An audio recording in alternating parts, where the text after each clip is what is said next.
Bonjour, aujourd'hui la relation à l'autre et le secret d'une relation harmonieuse et qui fonctionne, c'est à 100% vous. Vous êtes complètement responsable, et c'est une bonne nouvelle, de la réussite de votre relation à l'autre, du choix de l'autre et de la vie avec l'autre. Voilà. Alors, pourquoi c'est si simple mais si compliqué? Pourquoi ça n'est pas une évidence comme ça à première vue? Tout simplement parce que vous avez des demandes, vous avez des attentes, vous avez une définition de l'autre qui crée les difficultés et les incompréhensions de la relation, tout simplement. Tout simplement. Quand vous pensez, on va prendre l'exemple d'une relation amoureuse, c'est plus classique, plus facile que la relation avec l'épicier. Mais c'est du même état de choses. Donc, une relation amoureuse, vous avez l'impression de tomber amoureux de quelqu'un par hasard, sur ses goûts, sur différents critères qui vous paraissent, que vous rationalisez, ou pas. Voilà. Et après, cette ouverture amoureuse, il peut s'ensuit une relation ou une non-relation tumultueuse et problématique.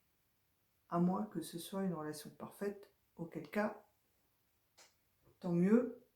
Donc cette vidéo ne vous concerne pas. Mais bon, c'est toujours intéressant de savoir pourquoi elle fonctionne, si elle fonctionne. Alors, elle ne fonctionne pas, pourquoi? Tout simplement parce que vous avez à la base des attentes, surtout, de cette relation, et des attentes qui vont vous faire choisir la personne en plus en question.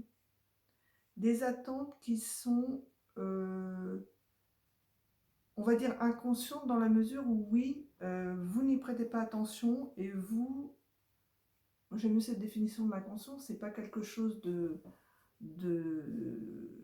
complètement éthéré, c'est simplement les raisons que vous ne regardez pas.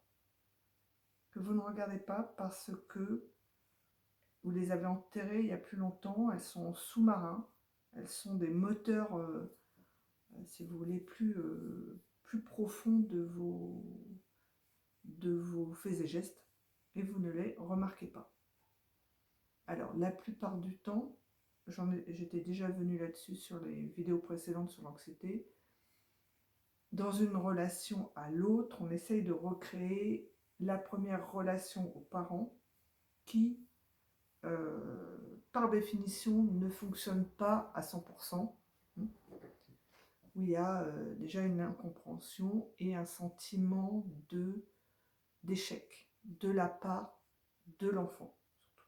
Ça peut être des parents, mais c'est l'enfant là dont on parle, qui est vous maintenant, qui s'est formé avec un sentiment profond d'inadéquation, de ne pas en avoir fait assez, de ne pas avoir fait ce qu'il faut, de devoir en faire plus. On tourne autour de ça, je vous renvoie aux vidéos sur l'anxiété, pour essayer de se prouver sa propre valeur. Donc là aussi, dans la relation à l'autre, bien évidemment, on revient à cette base qui est la base du sentiment d'incompétence, en gros. Hein, d'inadéquation, de mésestime de soi, de non-valeur, sentiment négatif par rapport à sa valeur. Alors, ça, comme ça n'est pas vu, la plupart du temps, ça va donc avoir des effets qui passent inaperçus, c'est-à-dire qui sont aussi cachés. Alors, exemple, vous allez choisir un partenaire qui va, en général, reprendre le mécanisme, en gros le thème de la mécompréhension que vous aviez avec le parent signifiant, ou la personne avec qui vous avez formé les premiers liens relationnel de vous à l'autre. C'est-à-dire que vous avez construit votre personnalité, hein, ce que vous appelez vous, encore une fois, qui semble être un centre autonome de commande, donc une identité, elle se forme par relation aux autres, donc la base se forme avec les gens qui s'occupent de vous quand vous êtes petit. Et ça prend donc des facettes, une couleur, une saveur, qui est basée, encore une fois, sur une sensation d'inadéquation profonde, toujours, forcément. Dans la mesure où il y a un moi et les autres, il y a dans la sensation d'être moi séparé ici et le reste là-bas, une sensation d'incomplétude, d'incompétence et un manque. Donc, ce manque qui est fondé en plus sur la relation à l'autre, va donc évidemment venir s'exprimer dans la rencontre avec l'autre ultérieurement et dans cette idée de besoin de rencontrer l'autre. Hein. Ce besoin de reconnaissance, d'être vu, d'être aimé, d'être entendu, d'être valorisé donc, par l'autre, parce qu'on ne se valorise pas assez soi-même. Encore une fois, donc, là, si on fait un bond sur une personne qui serait totalement en validation de soi, qui s'estime correctement, cette personne-là va rechercher dans l'autre un partenariat, hein, dans des buts communs, un partenariat qui va être fondé sur l'autonomie, alors que on va dire la plupart de la relation à l'autre, quand elle n'est pas faite sur cette maturité émotionnelle de l'autonomie, va venir s'ancrer sur un besoin de reconnaissance de l'autre, c'est-à-dire un besoin d'être sauvé un petit peu par l'autre, d'être complété par l'autre. Donc il y a une codépendance qui s'inscrit dans la relation à l'autre de cette personne qui est encore donc en invalidation de soi-même. Donc voilà, ça c'est la base, c'est simple, c'est pas nouveau, enfin c'est quelque chose qui est même intuitif, hein, on le ressent, mais dont on a du mal à finalement à sortir. Parce que c'est insidieux. Ça peut être très souvent en sous-marin de justifications qui paraissent rationnelles. Et ça vient saboter, évidemment, les tentatives d'harmonie dans le couple, dans le regard de l'autre et dans les projets finalement de partenariat, parce qu'un couple, c'est un partenariat en toute efficacité de la fonction du couple. Hein. On se met en partenariat pour s'épauler dans un projet d'existence commune. D'accord ? Alors on pense tomber amoureux comme ça, de façon complètement aléatoire. C'est pas vrai. On va tomber amoureux ou en résonance exactement avec la personne qui va correspondre, si vous voulez, c'est une question énergétique aussi, à la situation de besoin de manque et d'incompréhension de soi qu'on a à ce moment-là. Et l'autre personne va venir en complément déclencheur de tout ça. Donc en général, moins on est clair sur son passé, sur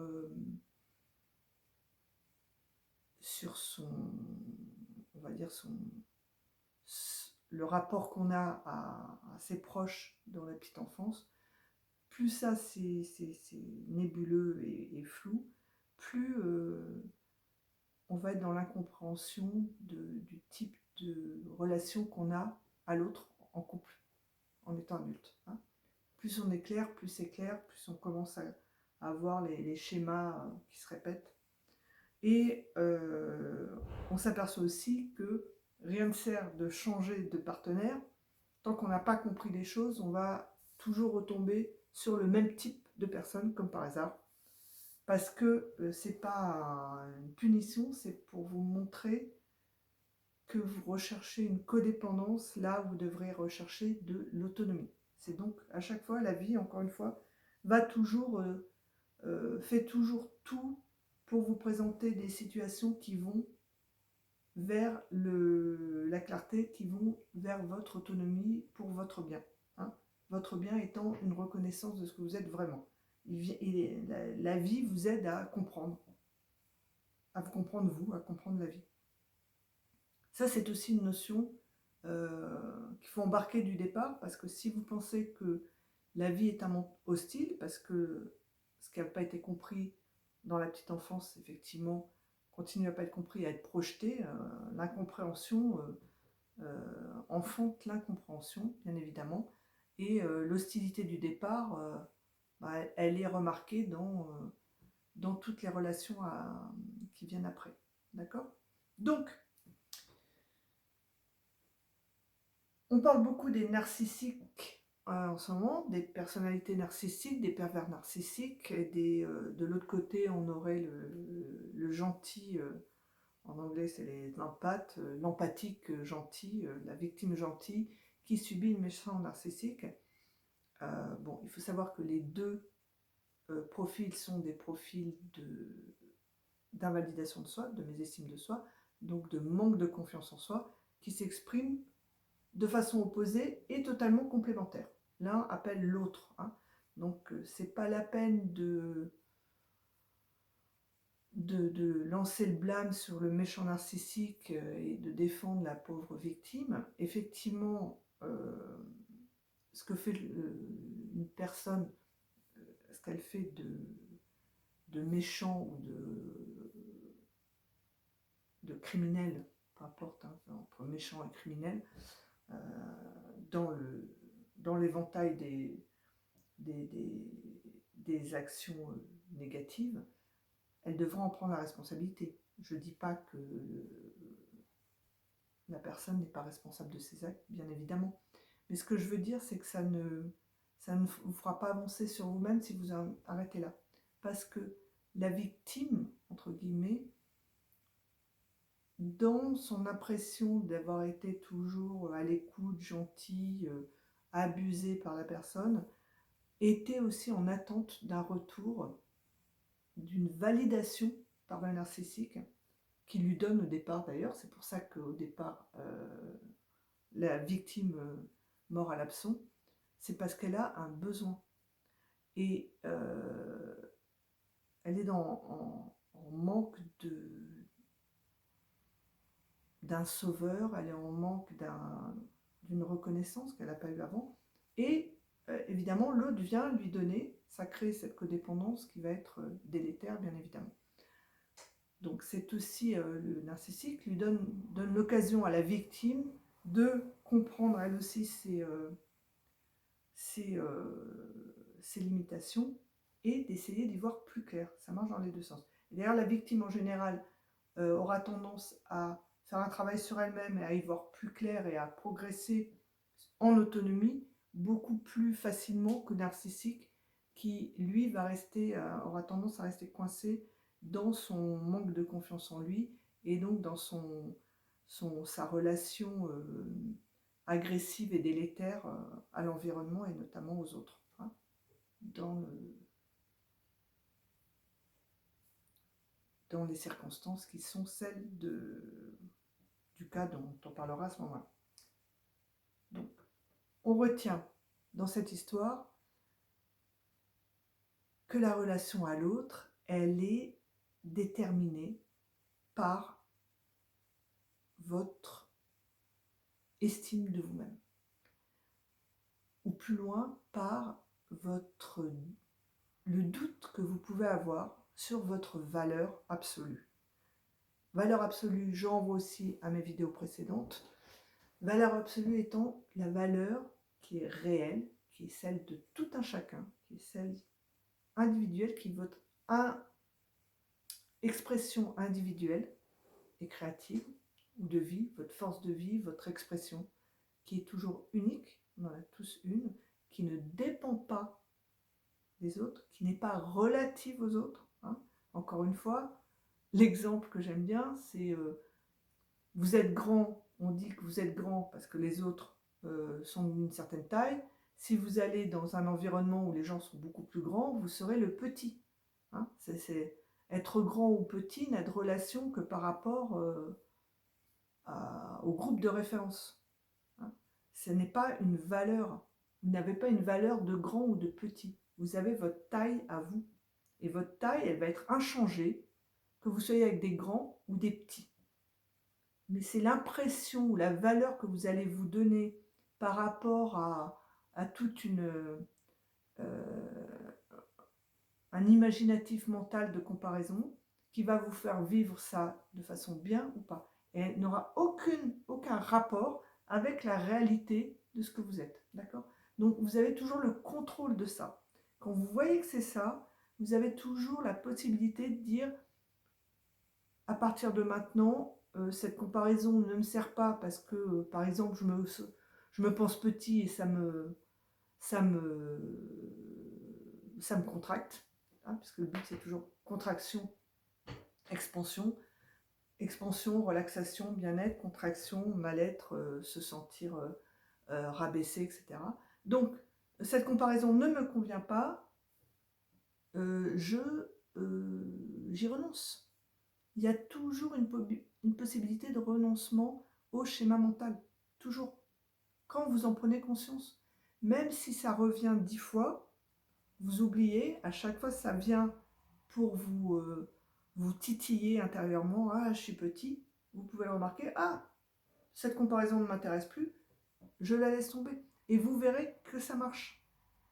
Parce que c'est uniquement mental. C'est lié à rien du tout de réel. Et ça va pour tout. Ça va pour je suis meilleur que l'autre, je peins mieux, je peins moins bien, je fais plus ou moins bien mon travail. Toutes les comparaisons possibles, regardez, finalement, ça ne peut pas impacter votre expression réelle dans les faits. Sauf à penser, oh là là, je fais ça moins bien que les autres, j'y renonce.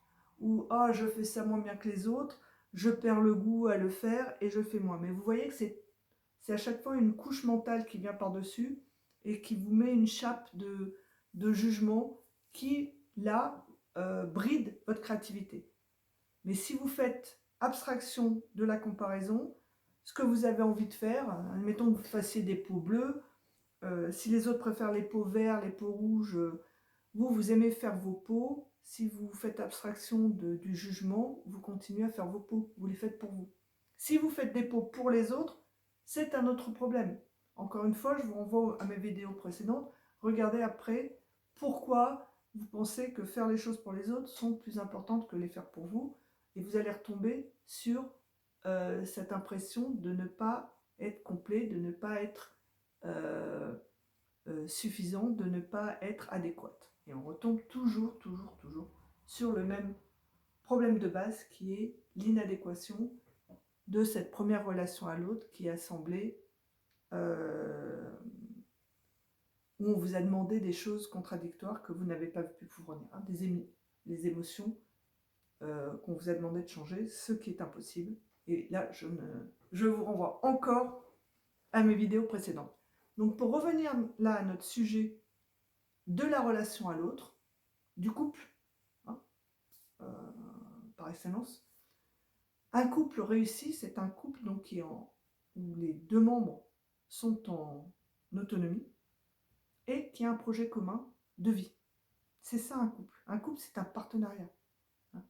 Alors, l'amour, l'appréciation et tout, c'était une sorte de résonance. Hein, c'est vous vous reconnaissez profondément dans l'autre.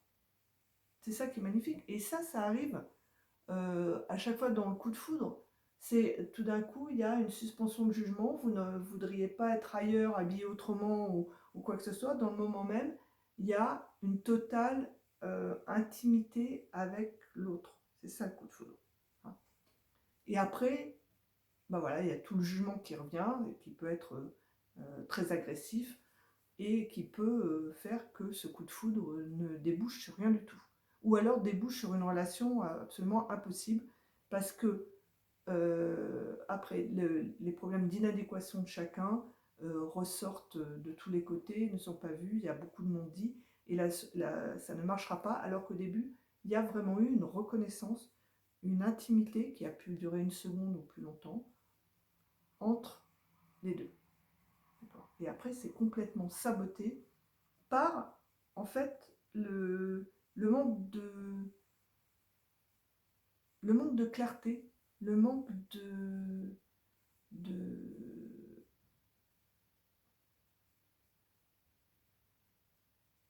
le manque de questionnement peut-être sur sa vie à soi. Hein. C'est toujours pareil. À un moment donné, faut prendre sa petite pelle et aller piocher un petit peu dans son jardin pour comprendre comment on fonctionne. Quels sont nos moteurs, quels sont nos déclencheurs, les triggers en anglais. Euh, Pourquoi certaines choses nous font réagir de façon extrêmement contractée, qu'est-ce qu'elles nous rappellent, des traumatismes d'avant, des micro-traumatismes, hein. C'est pas forcément d'avoir explosé sur une bombe à la guerre, ça peut être quelqu'un qui se moquait de vos cheveux quand vous étiez petit, vous voyez, il y en a partout, faut pas du tout, comment dire, minimiser les mini-traumatismes qu'on a, surtout quand ils sont mis sous le tapis. Il y a tellement de trucs, vous avez tellement de tapis avec tellement de trucs dessous après, que votre relation à l'autre n'a plus de sens. Après, il va y avoir donc des couples qui se déchirent, qui ne comprennent même plus pourquoi ils se déchirent. Parce que la vraie raison, elle est juste cachée. Et les justifications qui ont été construites sur ces tapis qui ne tiennent pas droit à cause des trucs qui sont dessous, ne tiennent pas la route. D'accord? Donc, en revenant à chaque fois sur le cœur du problème, le cœur de la base qui est cette inadéquation de départ avec cette demande impossible qui est faite à l'enfant, qui vous construit et qui après vous met dans une relation conflictuelle avec l'autre en général. Voilà, donc c'était juste une petite vidéo sur l'introduction du rapport à l'autre. Et je vous dis à la prochaine fois.